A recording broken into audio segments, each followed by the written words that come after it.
keluarga masing-masing atau langsung kerja waru negrahi di sana widiwase.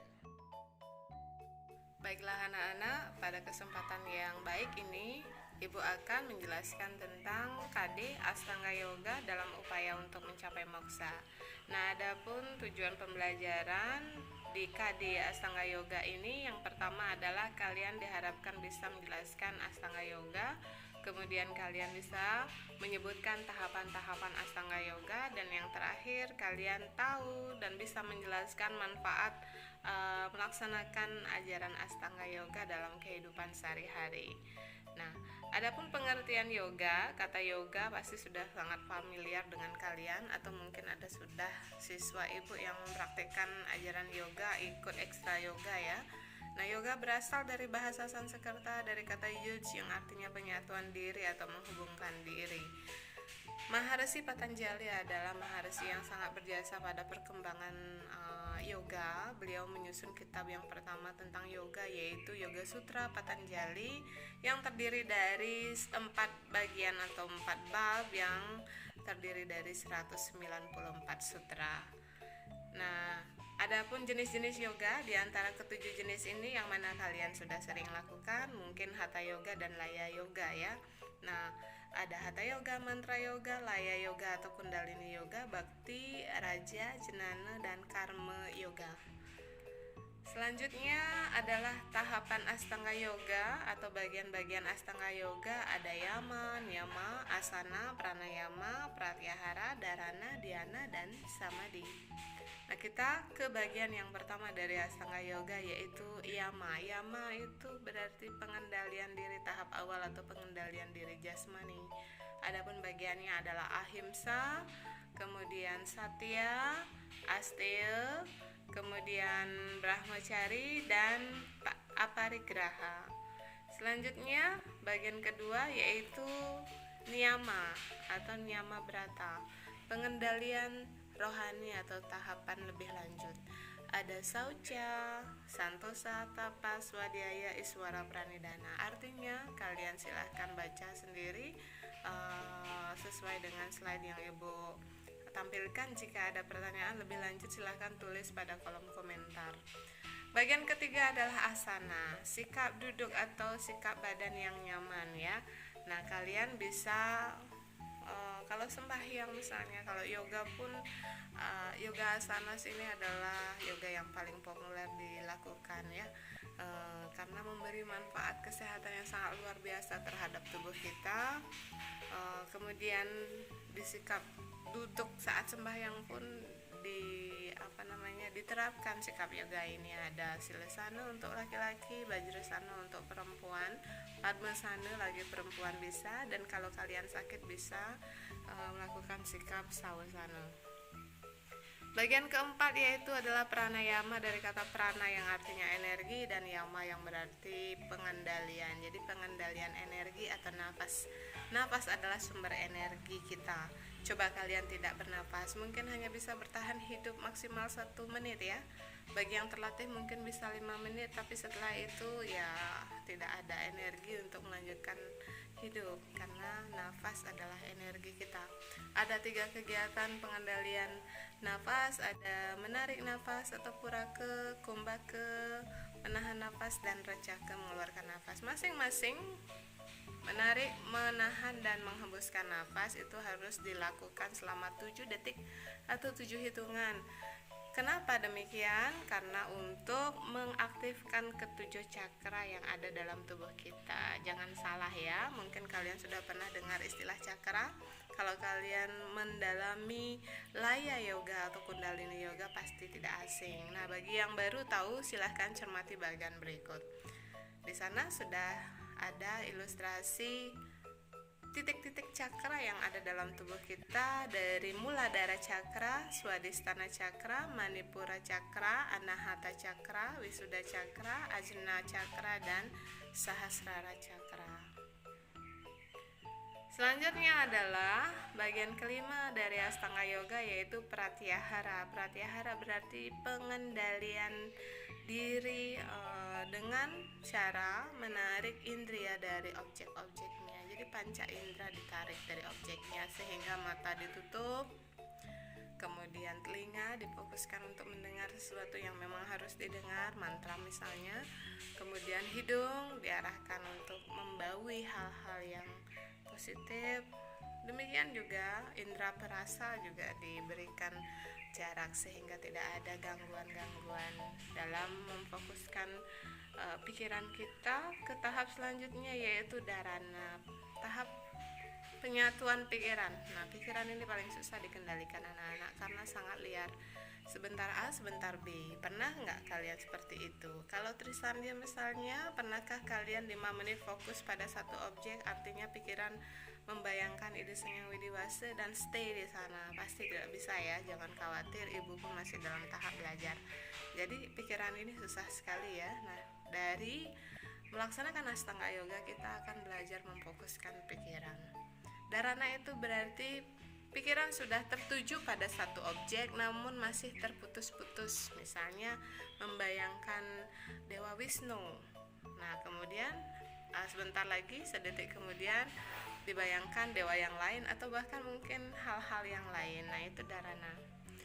Selanjutnya adalah dhyana. Nah, di sini sudah fokus pada satu objek, tidak diganti atau tidak terganggu lagi konsentrasi atau fokusnya ya.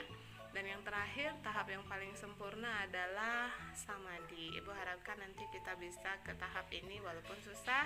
Everything is possible, tidak ada yang tidak mungkin ya. Samadhi itu berarti Atman dan Brahman sudah disatukan. Selanjutnya, contoh pelaksanaan Hatha Yoga atau Yoga Asanas. Di slide berikut Ibu akan tampilkan beberapa contoh gerakan dalam kita melaksanakan Surya Namaskar. Jadi Hatha Yoga atau Yoga Asanas yang paling sederhana yang bisa kalian lakukan di rumah itu adalah Surya Namaskar, hormat kepada Dewa Surya atau salute to the sun. Ada 12 gerakan yang dikombinasikan menjadi satu gerakan ya, yang diawali dengan Pranamasana, berdiri tegak, tangan mencakup di depan dada atau sikap Namaste, kemudian ke Hasta Uttasana, sikap kedua, sikap ketiga pada Hastasana, silahkan cermati slide yang sudah Ibu bagikan. Kemudian sikap keempat adalah Aswasa Balasana, sikap kelima ini sikap gunung, populer sekali ya, Parwatasana. Kemudian Astanga Namaskara, selanjutnya adalah sikap Bhujangasana atau ular kobra. Selanjutnya kembali ke Parwatasana dan kembali ke Aswasancalanasana. Kemudian ke pada Hastasana, ke Hasta Uttasana, dan terakhir kembali seperti ke gerakan awal yaitu Pranamasana. Nah, mantra-mantranya silahkan nanti dicermati juga ya. Baiklah anak-anak, kita akan lanjutkan materi ke hambatan dan manfaat melaksanakan Astanga Yoga.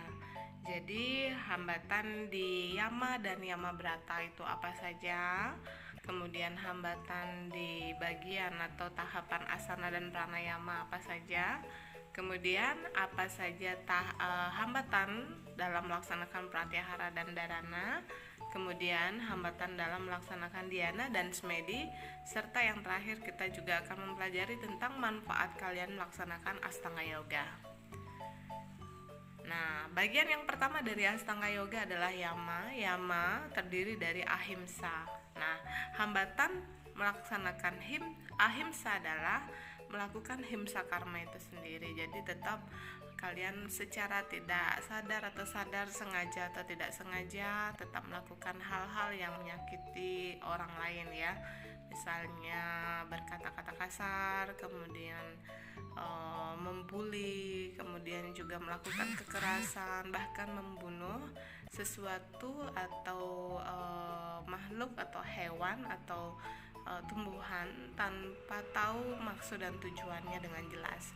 Beda dengan membunuh untuk makan, misalnya ayam dipotong untuk makan, nah itu mungkin tidak apa-apa ya. Tapi kalau melakukan pembunuhan tanpa ada faedahnya untuk makhluk itu sia-sia dan jangan dilakukan, harus dihindari ya. Jadi hambatan melaksanakan ahimsa, a itu tidak, himsa menyakiti, adalah melakukan himsa karma itu sendiri.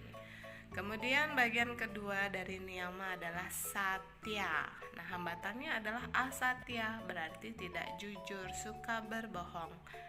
Sekali berbohong maka akan terus berbohong ya. Satu kebohongan akan diikuti oleh kebohongan-kebohongan yang lain untuk menegaskan atau untuk mempertahankan kebohongan pertama. Jadi jangan sekali-sekali kalian berbohong ya.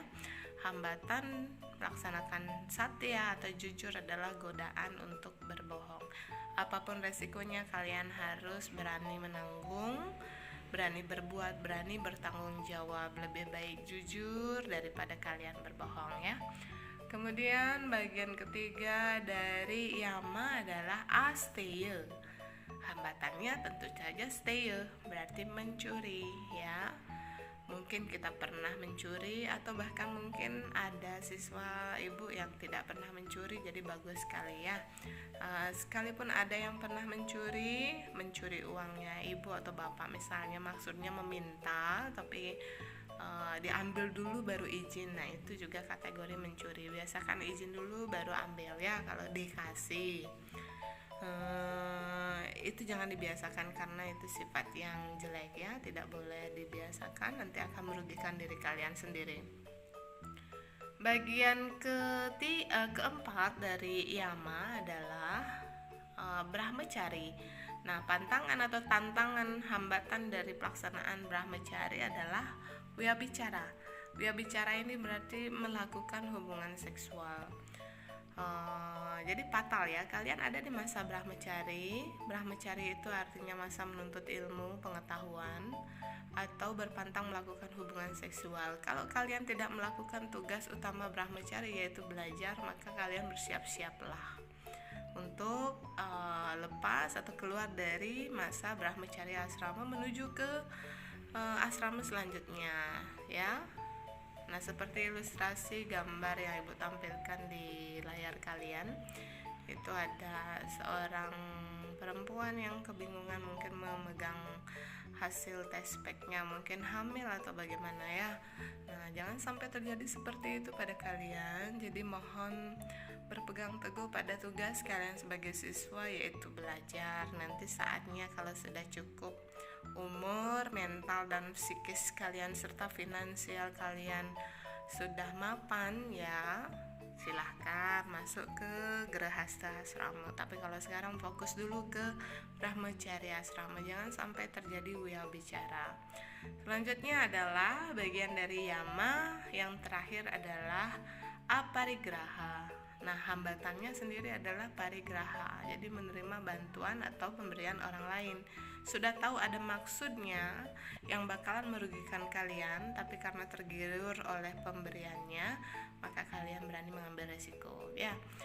Sikap terbiasa meminta sesuatu atau menerima sesuatu dari orang lain itu harus dikendalikan atau dikurangi, karena akan merugikan diri kalian juga. Jika orang yang memberikan tidak tulus, nah ada maksud-maksud tertentu, itu yang harus kalian waspadai ya. Tapi kalau orang yang memberikan tulus, ya patut diterima juga ya. Jadi hati-hati dan harus cermat melihat maksud seseorang. Oke, bagian kedua atau tahapan kedua dari Astanga Yoga adalah Niyama Brata. Nah, hambatan apa saja dalam pemenuhan atau pelaksanaan Niyama Brata? Yang pertama adalah asauca, lawan dari sauca. Sauca itu berarti berpikiran suci. Kalau asauca berarti tidak berpikir suci, jadi berpikir negatif ya, kemudian melakukan sesuatu yang di luar dharma ya. Jadi tantangannya banyak untuk melaksanakan sauca. Selanjutnya adalah santosa, bagian dari yama yang kedua yaitu santosa. Tantangannya adalah asantosa. Santosa berarti kedamaian, asantosa berarti tidak damai. Nah, ini di ilustrasi dilihat pelajar yang tawuran. Mudah-mudahan tidak ada siswa ibu yang suka jeguran atau tawuran ya, bedik-bedik saling tang-tang. Bukan begitu caranya sekarang menyelesaikan masalah, harus dengan kepala dingin dan diskusi ya. Kemudian tantangan yang ketiga dari pelaksanaan niyama adalah wilasa. Wilasa adalah lawan dari tapa.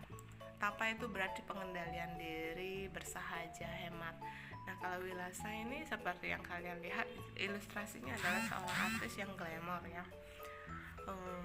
Tidak menampilkan sesuatu sesuai kemampuan ya. Kalau mampu silahkan, asalkan juga tidak menyakiti orang lain ya. Kemudian selanjutnya adalah apremade, lawannya atau hambatannya adalah premade. Tidak eling atau selalu lupa kepada ide Sang Yang Widi Wasa, baik dalam keadaan suka maupun duka, tidak pernah ingat berdoa atau sembahyang kepada ide Sang Yang Widi Wasa. Selanjutnya Iswara Pranidana, lawannya atau hambatannya adalah Prakerti Pranidana, sikap aku ya, tidak pasrah atau tidak berserah diri. Tahapan ketiga dari Astanga Yoga adalah sikap asana. Asana ini adalah sikap tubuh atau sikap badan dalam melaksanakan yoga. Kalau posturnya tepat, posisinya tepat secara detail, maka kalian akan mendapatkan manfaat kesehatan bagi tubuh kalian dari melaksanakan yoga asanas. Tapi kalau sikapnya tidak tepat, misalnya Bhujangasana, ular kobra ya. Nah, di sana ada salah satu tangan mungkin tidak lurus sehingga bukannya pinggangnya hilang nyerinya, tapi bahkan tambah nyeri ya. Jadi perhatikan saat melaksanakan gerakan asana karena akan kembali menjadi bumerang untuk tubuh kalian. Bukannya sehat tapi malah sakit gitu. Hambatan melaksanakan asana adalah mencari tahu sikap atau posisi yang benar. Nah, disinilah fungsi atau pentingnya ada instruktur yang akan membimbing kalian dalam melaksanakan yoga. Tahapan selanjutnya dari Astanga Yoga adalah pranayama atau pengaturan energi atau nafas ya. Jadi sama seperti asana. Kalau ngatur nafasnya tidak tepat dalam gerakan yoga, bagi kalian yang sudah terbiasa latihan yoga di rumah ya, gerakan-gerakan tertentu itu ada dilakukan dengan menarik nafas dan menghembuskan nafas. Nah, kalau ini kalian tidak tepat, kalian juga tidak akan mendapatkan manfaat maksimal dari melaksanakan yoga ya. Tidak maksimal berarti ya sehat, cuman masih ada juga yang bermasalah di tubuh kalian. Nah, berarti something wrong di asana dan pranayama. Selanjutnya adalah pratyahara. Tantangannya adalah mengendalikan indria. Indria ini akan terkoneksi ke otak. Jadi bagaimana kita mengendalikan mata, telinga, lidah, kemudian hidung dan kulit kita dalam rangka untuk pengendalian diri untuk sembahyang misalnya atau melaksanakan yoga ya. Ini tantangan yang berat. Jadi indera dulu yang dikendalikan, baru nanti bisa mengendalikan pikiran. Nah, kalau nanti sudah bisa mengendalikan indera, panca indera kalian, maka kalian akan perlahan-lahan secara bertahap dan secara tersistematis akan bisa mengendalikan pikiran kalian ya. Masuk ke tahapan selanjutnya yaitu dharana, penyatuan fokus pikiran pada satu objek tapi masih putus nyambung. Jadi pikiran ini sekali lagi sangat susah dikendalikan ya, bisa melompat-lompat dalam hitungan detik ke objek satu ke objek yang lainnya ya. Jadi bukan hal yang mustahil kalian bisa mengendalikan pikiran, tapi memang perlu usaha yang luar biasa. Kemudian tantangan melaksanakan dhyana sama ya. Dhyana itu berarti fokus konsentrasi pikiran sudah pada satu objek ya. Kalau ibu belum bisa mencapai tahapan dhyana, baru di tahapan dharana ya, akan menuju dhyana. At least saat Trisandya bisa membayangkan satu objek, misalnya Sang Yang Asintya atau dewa Siwa atau dewa yang lain tanpa membayangkan yang objek-objek yang lain atau mikirin yang lain, misalnya anak-anak ibu atau tugas-tugas ibu ya. Ini perlu latihan, jadi bukan hal mustahil, bisa dilakukan asal usahanya keras ya. Apalagi tantangannya untuk mencapai semedi, wow, luar biasa ya. Bisa terputus dari koneksi duniawi itu kalau bisa dilakukan luar biasa ya. Tidak akan terikat pada rasa lapar, penampilan ya biasa-biasa saja gitu ya maksudnya ya. Nah, itu materi hambatan dalam melaksanakan Ashtanga Yoga. Selanjutnya adalah manfaat kita melaksanakan Ashtanga Yoga. Yang pertama, tubuh kita akan fleksibel, tidak kaku maksudnya. Kalau fleksibel kan bagus ya, lakukan ini itu bisa, nggak kaku, nggak serba ngeluh, nggak serba sakit. Kalau tubuh kaku kan diajak gerak dikit sudah sakit gitu ya. Melakukan gerakan begini sedikit sudah sakit ya. Tapi kalau rutin melaksanakan yoga, tubuh kalian akan fleksibel. Fleksibel itu identik dengan sehat. Selanjutnya kalian akan mendapatkan kekuatan, strength ya. Jadi kuat, otot-otot kalian kuat dan terbentuk dengan maksimal ya. Kemudian manfaat yang lain adalah postur tubuh kalian menjadi ideal. Baik laki dan perempuan akan mendapatkan postur tubuh yang ideal. Kalau laki ya kelihatan maco, kalau yang perempuan ya kelihatan langsing.